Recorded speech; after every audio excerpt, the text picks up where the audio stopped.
Oh, hey, I'm Nicole Fody. You're watching Soundly Awake. If you're new here, welcome. And if you've been here, thanks for coming back. Today, I am making a video that I should have made a month ago because I forgot that I wanted to make a 6-month into 2021 update for like my plans for 2021, the video that I made in the beginning of January. However, I didn't. I asked you guys if you wanted me to still make an update video, and a good chunk of you said yes, so here we are. I'm gonna play some clips from that video back in January, and then we're gonna respond to them, you know what I mean? So let's jump into it.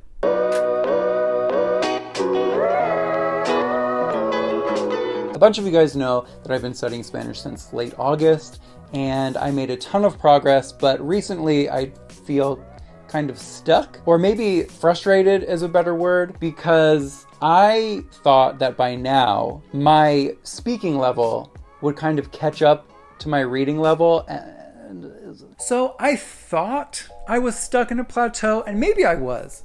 But in retrospect, I realized that I have learned so much since then.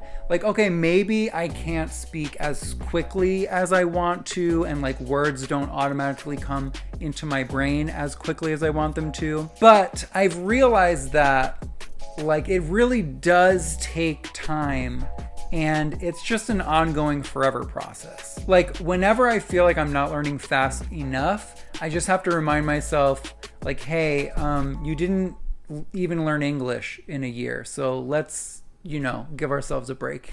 At some point in 2021, I would love to be able to have a 30-minute conversation with someone in Spanish and not have to stop every half second to search for a word in my brain. Ooh, this is a good one. So I wanted to be able to have a 30-minute conversation in Spanish. And since then, I have had multiple 2-hour conversations in Spanish. You can see my last video for proof of that.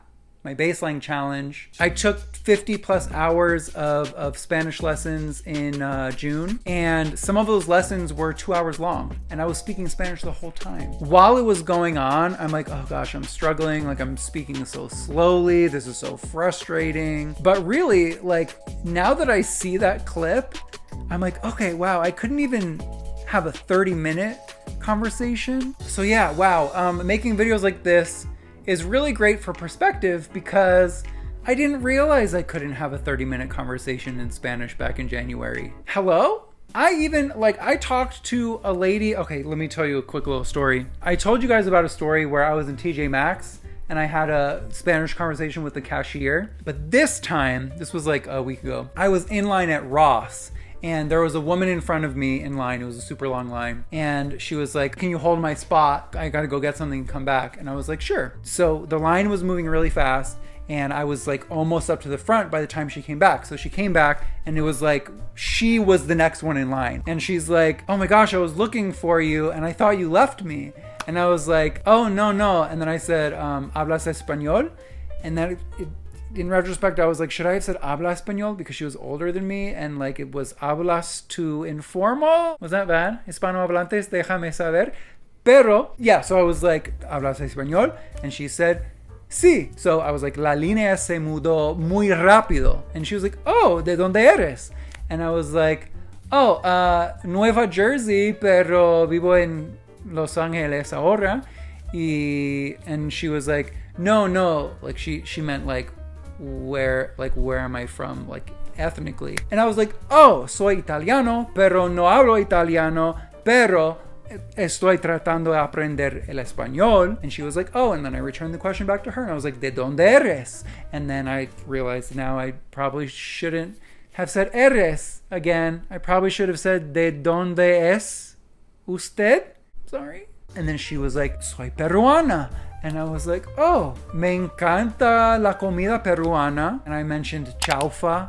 And she was like, lomo saltado es mi favorito. And I said, lo mismo.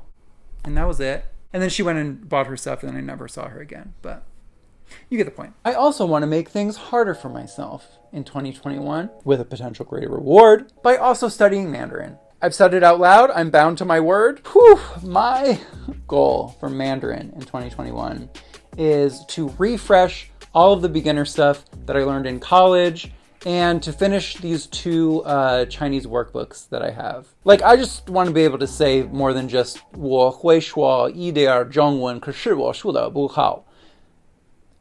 Those are like 50% of all of the words that I know at this point. Oh. I have not learned Chinese at all yet. I have my book. It's right there. I have 2 books. And like, I could easily open those and review them. I don't know. I just feel like I'm not like drawn to Chinese in this moment. Like, I've been really into studying Italian now, but we still got a bunch of months left in the year. So I could still eventually, relearn some of my Chinese. So we're not there yet. There's still hope. Here's a list in tentative order of all the language I would like to dip my dedos de los pies in. 1. Spanish. Yes. 2. Mandarin. Not yet. 3. Italian. As of now, yes. 4. Tagalog. Yes, but I need to dedicate more time to it. Portuguese. Not yet. Japanese. Nope, and that probably won't happen this year. German, Hindi, French. Surprisingly, yes. I might randomly want to start studying German and it'll take the place of one of the other languages on my list. Okay, not German, but I guess French ended up taking the place of Japanese? Anyway, I am happy with where I'm at, and there is more months. Got to put English back on the list. There are more months left in the year. So I feel like, it's entirely possible when I check back in with you guys in January, I may make some progress in a language I haven't picked up yet. When you're in the beginning of learning a language, I feel like the learning goes super fast, and that's why it's really motivating, because you're like, wow, I've learned so much in this short period of time.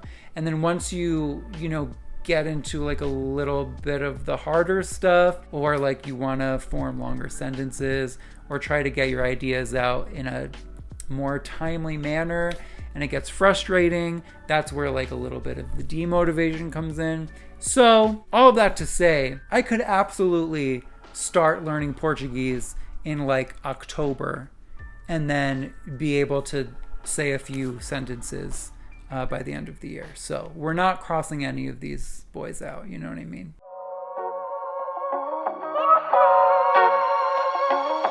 Money. My financial goals for 2021 include surviving. That's it. Yes. I want to try to diversify my income, be smarter about saving, and learn more about investing.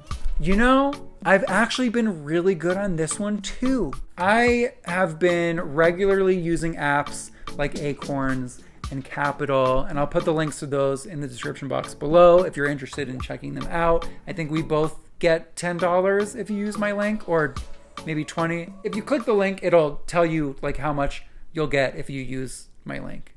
Does that make sense? You know what I'm talking about. It's money. It's free money. But since it's like a set it and forget it kind of thing, like I don't even have to think about it. And I have magically saved money this year that I really otherwise would not have thought possible. And I've also bought some stocks on Robinhood and Webull. And if you're interested in those, you can click my links in the description box as well. And then you get free stocks for those. So again, overall, super satisfied with where I'm at with my goals. In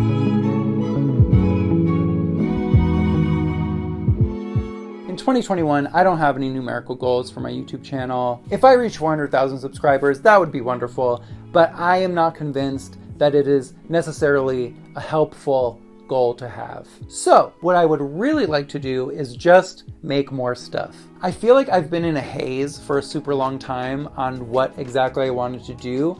And recently it feels like the fog has been lifting. Like I really love everything I've been making, the focus on language and learning, and I feel really good about where it's going. So my plan for 2021 is to make 50 videos, actually 100 videos, 50 videos on my soundlyawake channel and 50 vlogs on my Still soundlyawake channel. I'm definitely making more videos this year than I did in 2020, but I am like a little behind my goal. I've made about 20 videos on this channel so far, and my goal was 50. So like I'm a little behind considering halfway through the year I should have like 25 or something like that. So I do have making up to do if I want to stick to that 50 video plan. But either way, I'm happy with everything that I've made this year, and it's way more than I made in 2020 and probably even 2019.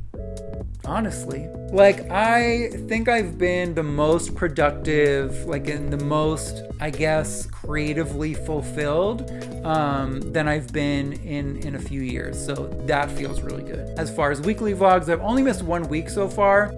So I could stand to miss another week before the year is up and still make my 50 vlog goal. And I like vlogs because they're like home videos that eventually I can come back to like at any time in the future and see what I was up to. And I get to share those moments with you guys, which is also pretty cool.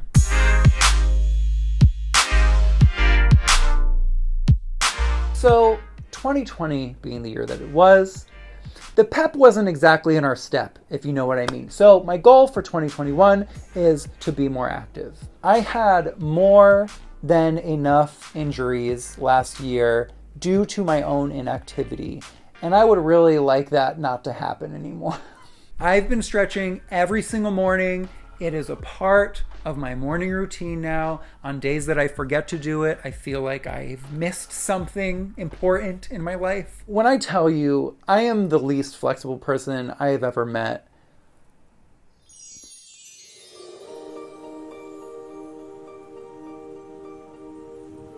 No, that's literally how far I can go. Like, I could barely even do this. To be honest, I don't know if I'm any more flexible. Like, I might actually have to schedule an appointment with a physical therapist, but I do feel noticeably better. Even like little things like bending over to pick something up, or like sitting on the ground and getting up from the ground, which, listen, if you know, you know. So yeah, I feel way better. And that also may have to do with the fact that my doctor told me I was pre-diabetic in February. And so I had to cut out sugar, which I ate so much of before.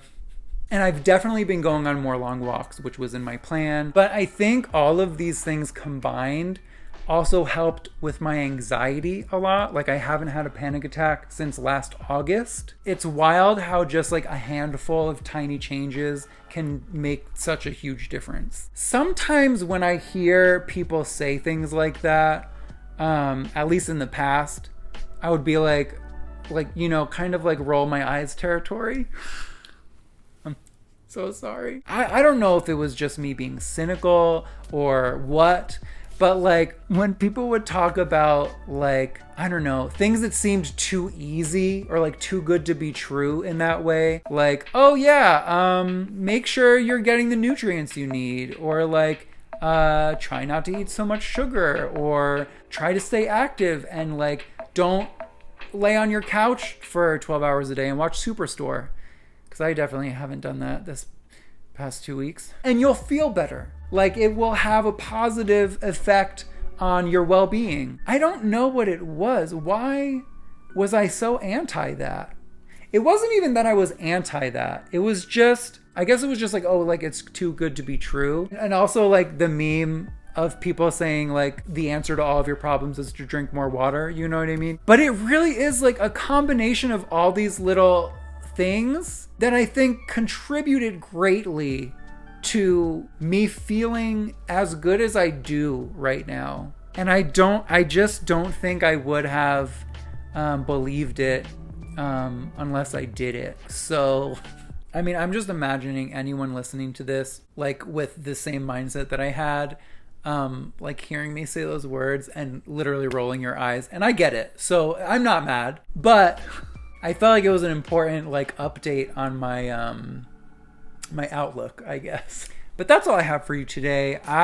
This has been eye-opening, and I hope I continue to remember to do these like check-ins, because a lot of the times I think I'm not like improving at all, or I'm not achieving the things that I want to achieve. But checking in with myself like this helped a lot, because it made me realize that, okay, I have been making progress in the things I want to make progress in.